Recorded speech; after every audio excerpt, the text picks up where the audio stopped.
the first thing that you should know that what is average. So basically average is the measure which condense a huge and widely set of numerical data into single numerical value which are representative of the entire distribution. यानी कि आप इसके अंदर क्या करते हो, आपने जितना भी आपका sum total of the things है उसका आपने एक ऐसी सिंगल यूनिट निकालते हो that will represent the entire distribution of the units. तो ये सारी की सारी चीजें, जैसे कि आप नेशनल इनकम निकालने के बाद उसकी जो पर कैपिटा इनकम निकालते हो, पर कैपिटा इनकम के अंदर जो पर कैपिटल इनकम है आपकी, वो पूरी के पूरी आपकी पॉपुलेशन के एक इनकम को एक तरीके से रिप्रेजेंट करती है कि on the meanwhile this is the average thing that the per individual is earning in the nation. Secondly, in the words of R.A. Fisher, the inherent inability of the human mind to grasp in its entirety a large body of numerical data compels us to seek relatively few constants that will adequately describe the data. यानी कि एक कोई भी आपके जो एक चीज होती है, जो एक सिंगल न्यूमेरिकल वैल्यू है, जो आपके ह्यूमन माइंड के अंदर हम क्या करते हैं, उसको ग्रैस्प करते हैं एक वैल्यू को, जो क्या करती है आपके पूरे के पूरे डेटा को यहाँ पर डिस्क्राइब करती है. यानी कि adequately describe the data will call the average. Average are one of such few constants, and average provide us the gist and have give a bird's eye view of the huge mass of unwidely numerical data. देखो इसके अंदर आपने बस कुछ नहीं करना, ये सिर्फ आपको समझाने के लिए था कि एवरेज बेसिकली आपको पता ही एवरेज क्या होता है.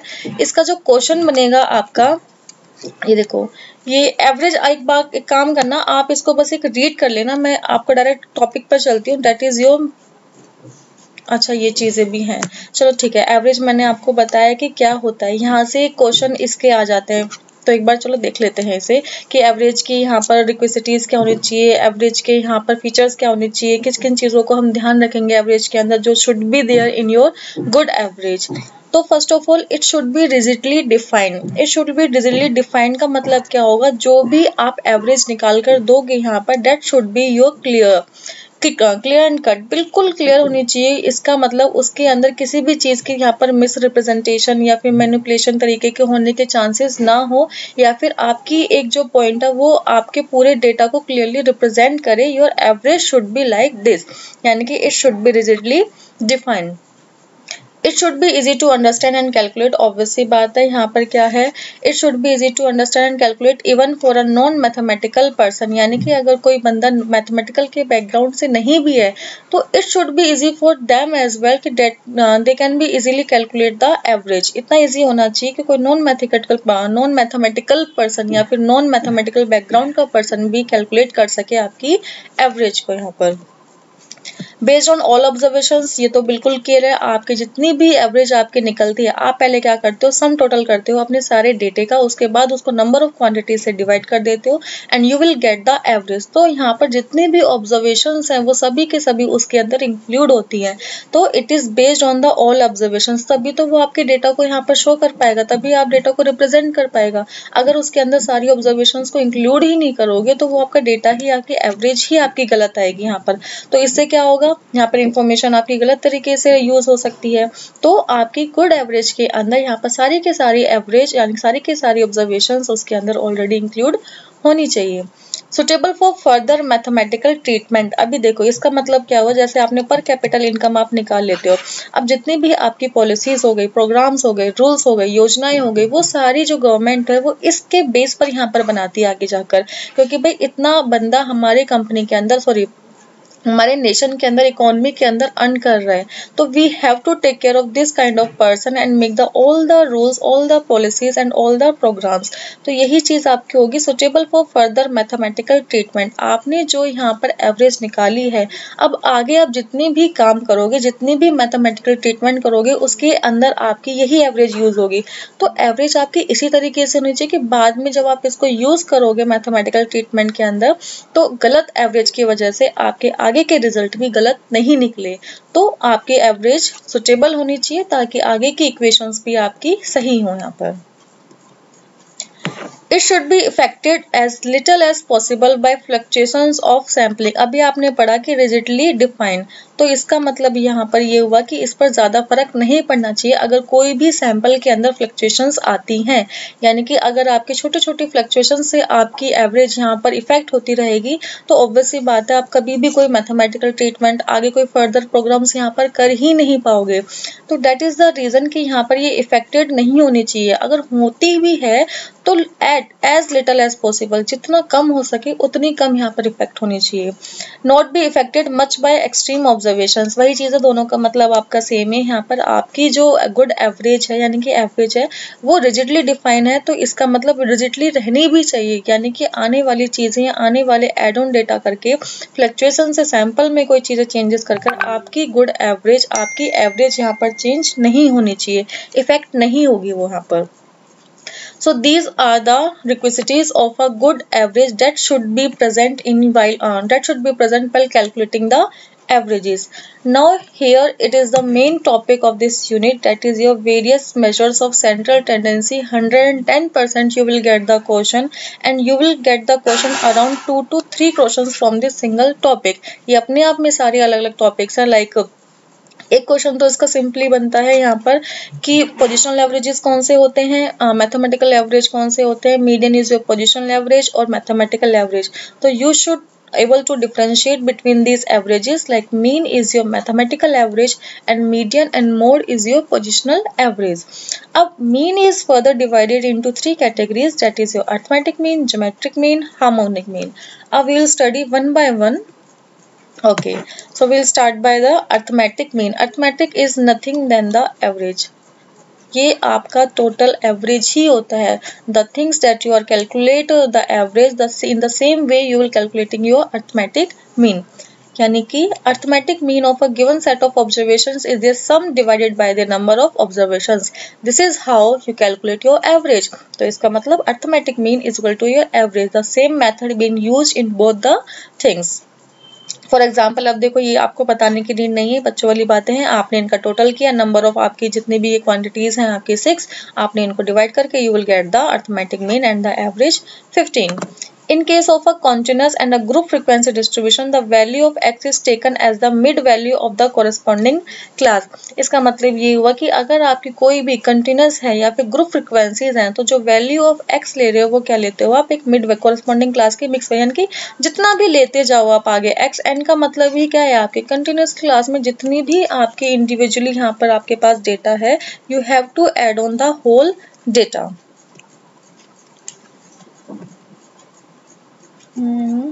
यस, यहाँ से बनते हैं आपका क्वेश्चन, और हमेशा ही बनता है, आज तक बनता हुआ आ रहा है आपका क्वेश्चन यहाँ से कि mathematical properties of arithmetic mean. तो पहली इसकी प्रॉपर्टी है आपकी algebraic sum of deviation of the given set of observations from the arithmetic mean is 0। यानी कि सम ऑफ डेविएशन, डेविएशन होता है आपका डिफरेंस, आपकी जितनी भी वैल्यू यहाँ पर दी हुई है यहाँ पर, इनका जब आप क्या लेते हो, डिफरेंसेस लोगे इनके बीच में, तो ये डिफरेंसेस जो आएगा वो आता है आपका 0 के इक्वल आता है यहाँ पर always. The sum of the deviation, जो इनके डेविएशन आपने इनको दोनों को माइनस किया, यहाँ पर लिखा, फिर इन दोनों को माइनस किया, यहाँ पर लिखा, इन दोनों को माइनस किया, यहाँ पर किया।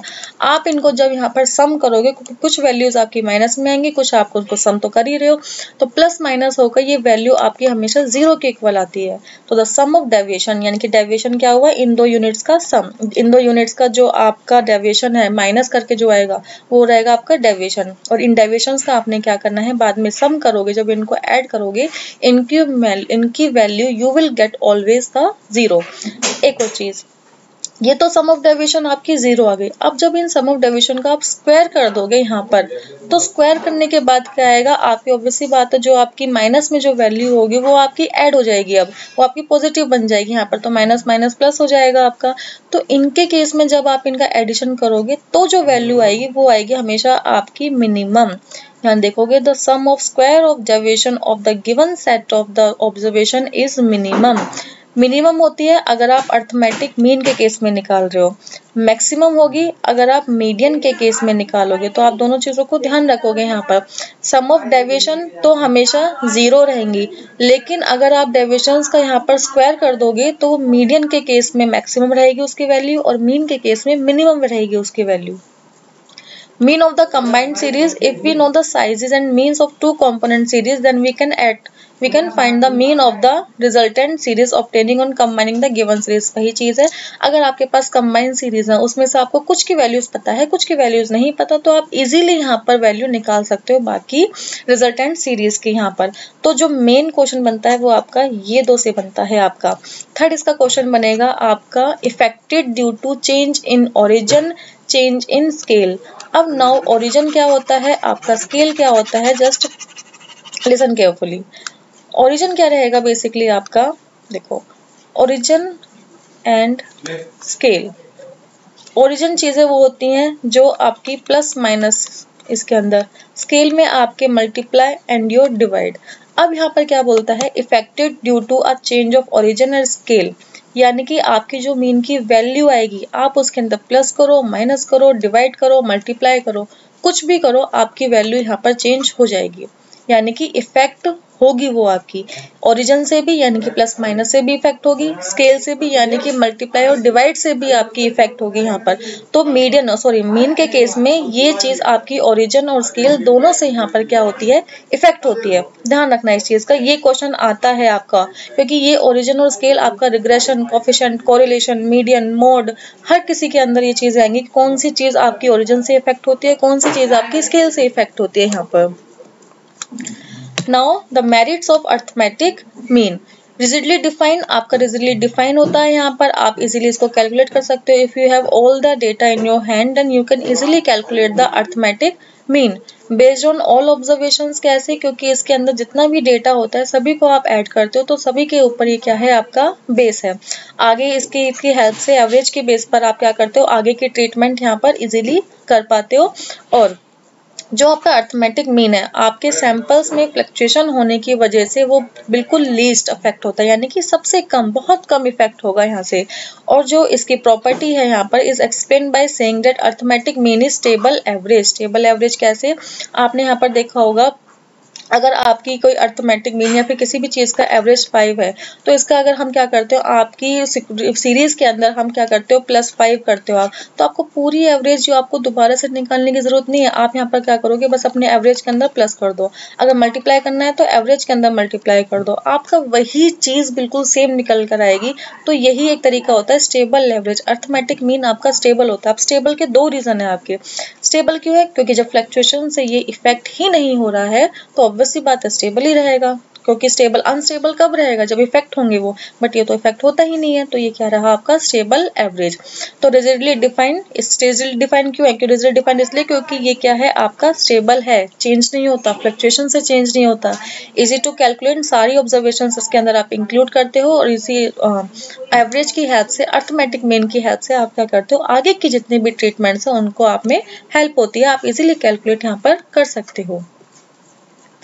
नाउ अब भाई जहां पर मेरिट्स हैं वहां तो डिमेरिट्स होंगी ही होंगी, चाहे कुछ भी हो जाए।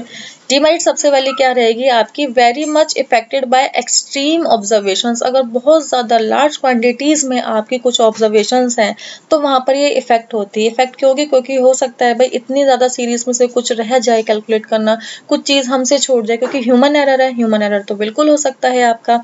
और अर्थमेटिक मीन आपके ये जो ओपन एंड क्लास होते हैं ना आपके, लेस देन 10, मोर देन 10, इनके केस में काम ही नहीं करता। यहाँ पर इनके केस में आप अर्थमेटिक मीन नहीं निकाल सकते, क्योंकि आपको क्या चाहिए होता है इनके लिए, पर्टिकुलर डेटा, एब्सोल्यूट डेटा आपको चाहिए। यहाँ पर ये क्या है, लेस देन 1 आपके तरीके से अप्रोक्सीमेट डेटा होता है, ये आपका कंक्लूडेड डेटा नहीं होता। तो इसके केस में जो अर्थमेटिक मीन है वो आपका यहाँ पर डिफाइन नहीं कर सकते हो आप। Can not be determined by inspection nor it can be located graphically. आपका मोड हो गया, आपका मीडियन होगा, ये पोजिशनल एवरेज है, इनको आप, क्योंकि ये ऑर्डिनल डेटा आता है उसके अंदर, ऑर्डिनल डेटा का मतलब होता है आपका ऑर्डर्स, ऑर्डर का मतलब होता है आपका रैंक, तो उनको आप ग्राफिकली रिप्रेजेंट कर सकते हो।